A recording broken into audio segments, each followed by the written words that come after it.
안녕하세요. 백발마녀 조변입니다.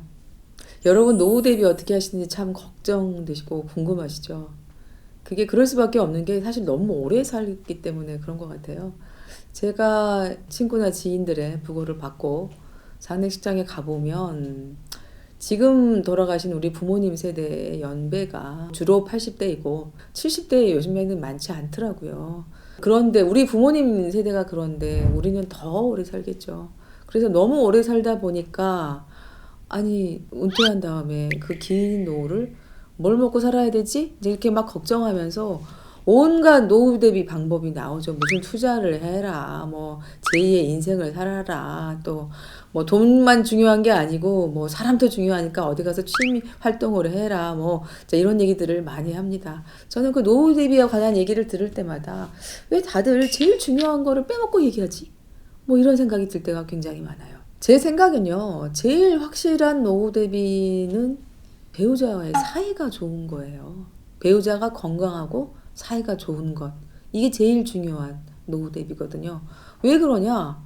이게 은퇴를 하고 나이가 들게 되면 사회적인 활동 반경이 점점 줄거든요.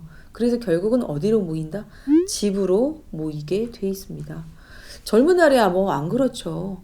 보통 밖에 나가서 일해서 돈 벌어야 되니까 직장도 다니고 친구도 만나고 모임도 나가고 또 우리 사회가 그렇잖아요. 6시에 직장이 끝나면 바로 퇴근해서 집에 온다 이런 게 아직도 용납이 잘 안 되는 사회잖아요. 직장에서 만난 사람들이거나 아니면 사회적인 관계를 유지하기 위해서 바깥에서 밥도 먹고 술도 먹고 주말에도 같이 등산도 가야 되고 골프도 쳐야 되고 그래서요 사실은 우리의 전 세대 저희 세대 같은 경우에는 뭐 결혼을 하고 집이 있어도 특히 이제 주로 돈을 벌었던 남자분들 같은 경우에는 집보다는 바깥에서 훨씬 많은 시간을 보냈어요.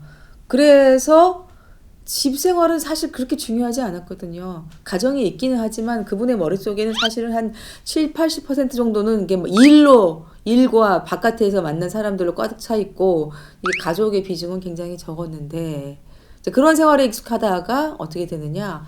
50대 초반부터 한 60대 초반까지 슬슬 이제 은퇴를 하기 시작하거든요. 그래서 은퇴를 하기 시작하면서 이제 사회 활동이 줄어들게 되는 거죠. 저하고 굉장히 친한 친구가 있는데 그 친구가 한 얘기가 있어요. 원래 남편이 굉장히 술과 뭐 사람을 좋아해서 그리고 일도 열심히 하고 그래서 매일 아침에 일찍 출근해서 회사에서 보내다가 밤마다 이제 친구들 동료들과 술 마시고 밤 12시 넘어서 들어왔다는 거죠.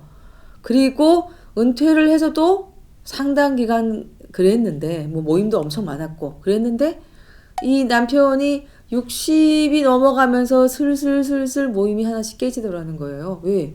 비슷한 나이에 있는 그 남편 친구 지인들이 이제 아프기도 하고 세상을 떠나기도 하고 돈이 없기도 하고 그래서 점점점 모임이 안 나와서 우리 남편도 일주일에 한두 번도 안 나가 뭐 이런 얘기를 하더라고요. 자, 이게 보통 남자분들이 이제 노후를 지내게 되는 경로라고 할 수 있어요.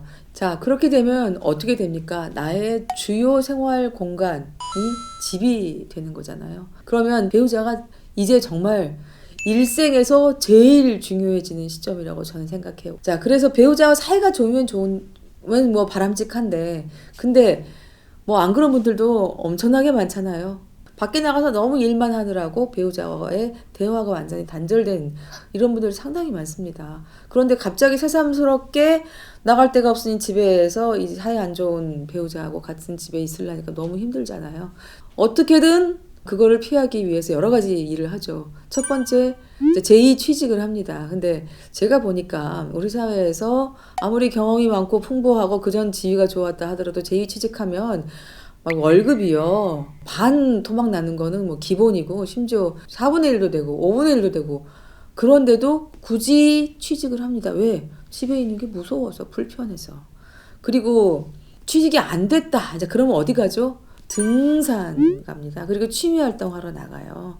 저는 우리나라의 그 무수한 중년 이후 남성분들의 등산 인구가 저는 가정 불화하고 관계 있다고 생각해요. 여러분도 그렇게 생각 안 하세요?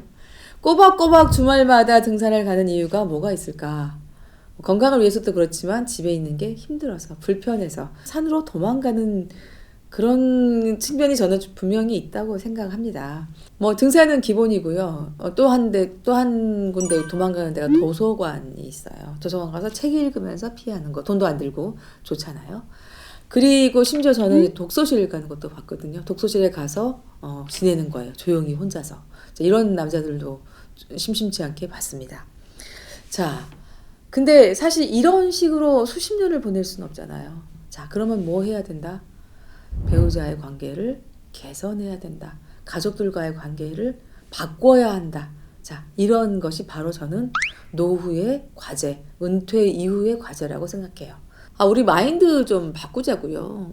이제 나한테 도움을 줬던 나의 친구 지인들도 이제 은퇴를 합니다. 사실 더 이상 나한테 크게 도움이 되지 않습니다. 밖에서 만나는 것은 사실 만남에서 그치잖아요. 정작 내가 아프고 내가 병간호가 필요하고 병원에 같이 가줄 사람이 필요하고 나를 돌봐줄 사람이 필요할 때 그분들은 도와주지 않습니다. 누가 도와줍니까? 집에 있는 내 배우자가 도와줘야 됩니다. 그 사람이 도와줄 거의 유일한 희망이에요. 이제 자녀들 기대하지 마세요.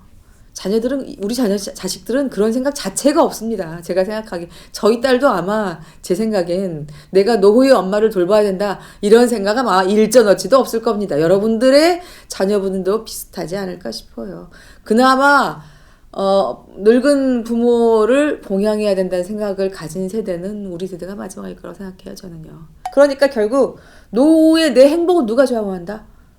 나의 배우자, 한 집에 살아주는 나의 아내, 나의 남편이 좌우합니다. 그래서 결국 누구한테 잘해야 돼요? 이 사람들한테 잘해야 돼요. 다른 사람들한테 아무리 잘해야, 다른 사람들은 뭐 나의 친구, 부모, 형제, 그리고 심지어 자식들까지 아무리 잘해봐야 결국 내가 도움이 필요할 때 이 사람들이 나를 도와주지 않거든요. 자, 나를 도와줄 수 있는 것은 결국 나의 배우자밖에 없다. 엄한 사람들한테 베풀지 말고 그 밖에 나가서 베푸는 거 5분의 1만 내 배우자한테 해보세요. 제일 중요한 노후 대책은 뭐다? 내 집에서 내 배우자와 행복하게 지낼 수 있는 여건을 마련하는 거. 이게 제일 중요합니다. 자, 여러분 도움 되셨어요? 잊지 마세요. 안녕. 오늘 내용 마음에 드셨어요? 마음에 드셨다면 구독, 좋아요, 알림 설정 부탁드려요. 안녕.